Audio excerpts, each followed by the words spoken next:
Cosmetic dentistry really started in the probably in the earlier stages around about 1970. So I can say genuinely that I've actually been involved right from the very onset of recognition of cosmetic dentistry in Australia. What really started cosmetic dentistry was the ability to actually bond a tooth-coloured filling to the tooth and make it look like a real tooth, as against the old way of doing things. Of course, there's a lot that's grown a lot since that time. So we don't place amalgam fillings anymore. We only place tooth-coloured fillings, and with our crown technology has grown immensely over the years, especially with full ceramic crowns where you can make something look really natural in there. So porcelain veneers is one of the big areas, no doubt. And I think porcelain veneers as a technology was invented in 1982. I've been doing it ever since that time, so personally placed over 10,000 veneers in that time. So I think I've got the runs on the board there.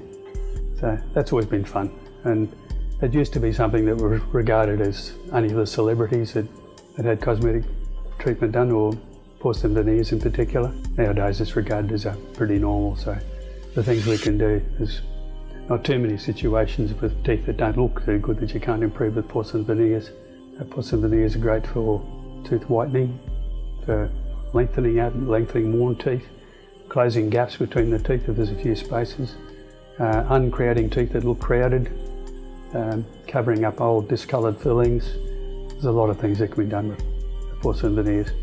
Of course, cosmetic dentistry is very much a case of harmony between the mouth and the face. So, the lips are the frame, the teeth are the internal part of the picture. And nowadays, cosmetic dentistry is not just what you do inside the mouth, but it's the whole face as well. One of our big demands nowadays is tooth whitening.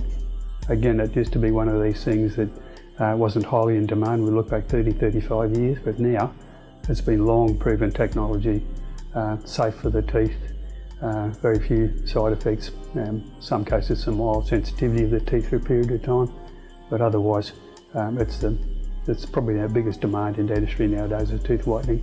So along with that, we've looked at every potential option of doing it, from in-surgery whitening using the Zoom 3 light that we use, similar to a laser whitening type of system, certainly achieves a similar result. Tray whitening, we've got all sorts of different options and combinations of options there for people with different budgets they want to spend for doing their tooth whitening.